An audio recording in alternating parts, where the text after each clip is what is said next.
아는 것으로부터의 자유. 지두 크리슈나 무르티.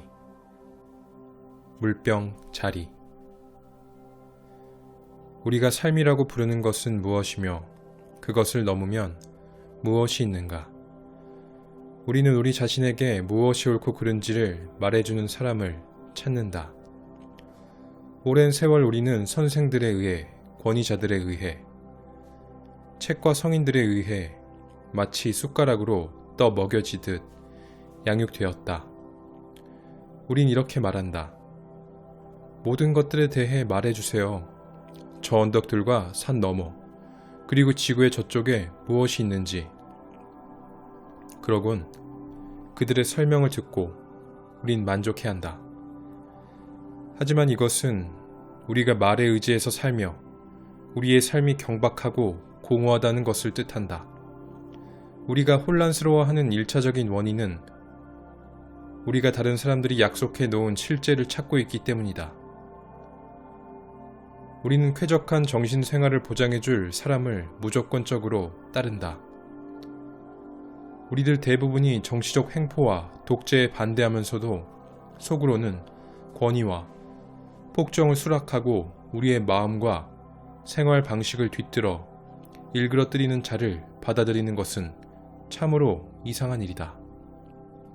신이나 진리, 실제 또는 그것을 무엇이라고 부르든지 간에 그러한 존재가 있느냐 없느냐 하는 질문은 결코 책이나 성직자, 철학자 또는 구세주들로부터 그 해답을 얻을 수 없다.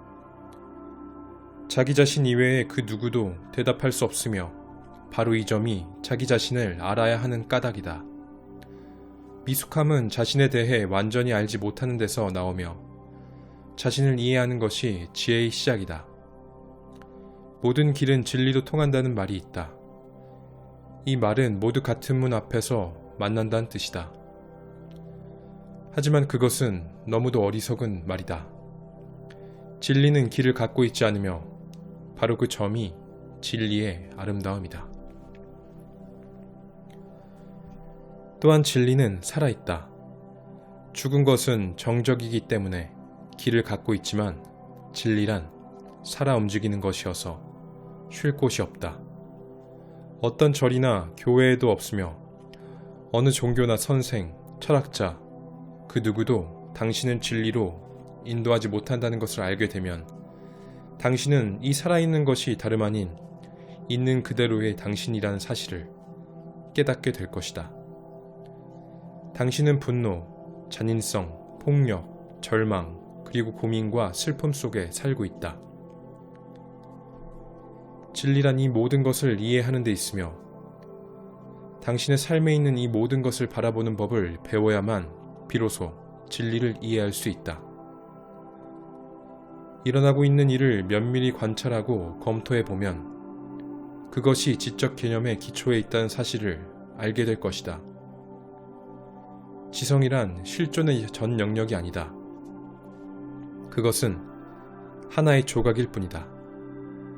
우리는 삶의 전체성을 다루지 않으면 안 된다. 아무도 당신에게 어떻게 볼 것인가를 가르쳐줄 필요가 없다. 그냥 보면 되는 것이다. 말로써가 아니라 실제로 봄으로써. 당신 자신을 쉽고 자발적으로 변화시킬 수 있을까? 이것이 진짜 문제이다. 정신에 완전한 혁명을 가져올 수 있을까? 위와 같은 질문에 대해 당신은 어떤 반응을 보일까? 아마 대부분 사람들은 나는 변화를 바라지 않는다 라고 말할지도 모른다. 또 어떤 사람은 그건 너무 힘든 일이고 나한텐 맞지 않는 일이다 라고. 아니면 또 당신은 나는 나 자신 안에 근본적인 내적 변화가 필요함을 알지만 어떻게 그것을 해야 할지 모르겠다. 나에게 그 길을 가르쳐주고 그리고 향하도록 나를 도와달라 라고 말할지도 모른다. 이런 말을 한다면 당신이 관심을 갖고 있는 건 변화 자체가 아니다. 즉, 당신은 기본적인 혁명에 정말로 관심을 갖고 있는 게 아니다. 말하자면 다만 변화를 가져오기 위한 어떤 방법이나 체계를 찾고 있는데 불과한 것이다. 만일 내가 당신에게 어떤 체계를 줄 만큼 바보스럽고 또 당신이 그것을 따를 만큼 바보스럽다면 당신은 다만 베끼고 모방하고 순응하고 받아들일 따름이며 그것은 자신 안에 또 다른 권위를 세우는 셈이 된다.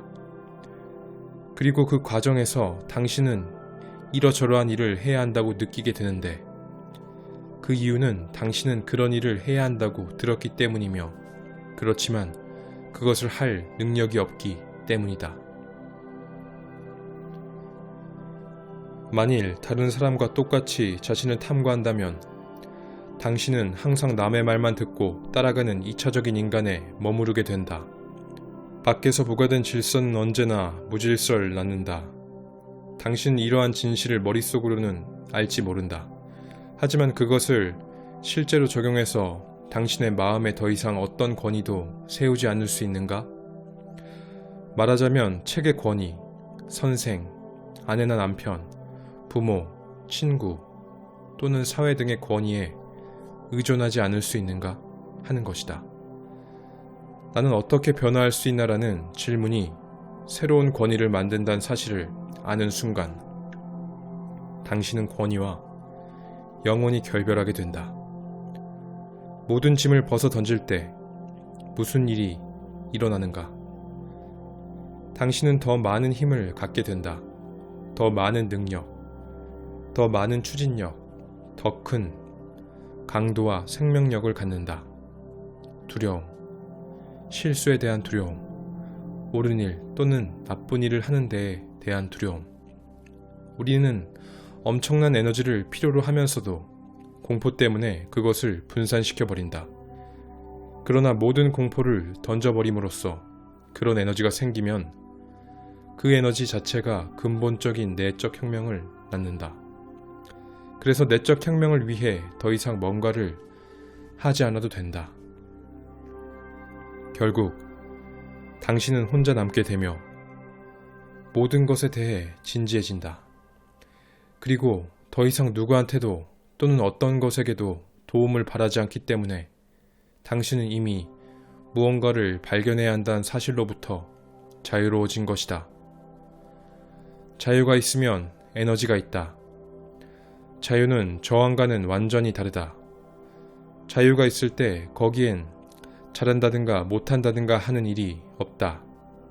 당신은 자유로우며 그것을 중심으로 행동한다. 그러므로 거기엔 공포가 없으며 그런 두려움 없는 마음은 위대한 사랑을 가능하게 한다. 그리고 사랑이 있으면 그것은 하고자 하는 바를 할 수 있게 한다.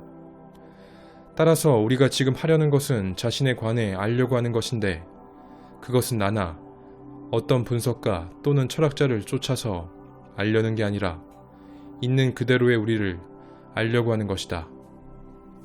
만일 우리가 어떤 사람에 의해서 자신을 알게 된다면 그것은 우리 자신이 아니라 그들에 관해 아는 것이다. 자신의 것이든 다른 사람의 것이든 모든 권위에서 자유롭다는 것은 어제 모든 것이 죽는다는 뜻이며 그때 당신의 마음은 항상 신선하고 젊고 천진하고 활력과 정열이 넘치게 된다. 우리가 배우고 관찰하는 것은 오직 그런 상태이다. 그리고 그러기 위해선 상당한 알미 필요한데, 즉 그것은 당신 안에서 무엇이 진행되고 있는지를 알아차리는 것이다. 이 알은 교정 없이 행해져야 되는데 당신이 그것을 교정하는 순간 당신은 또 하나의 권위, 하나의 검열을 마련하는 것이기 때문이다. 이제 우리는 자신을 찾아보려고 한다. 이 책은 한 사람이 혼자 설명하고 있는 게 아니라 더불어 여행을 떠나는 것. 우리의 마음의 가장 비밀스러운 구석들을 찾아가는 여행. 이제 자신에 관해 아는 것을 모두 잊으라. 자신에 관해 지금까지 가졌던 생각을 잊으라. 우린 아무것도 모르는 것처럼 출발하려고 한다.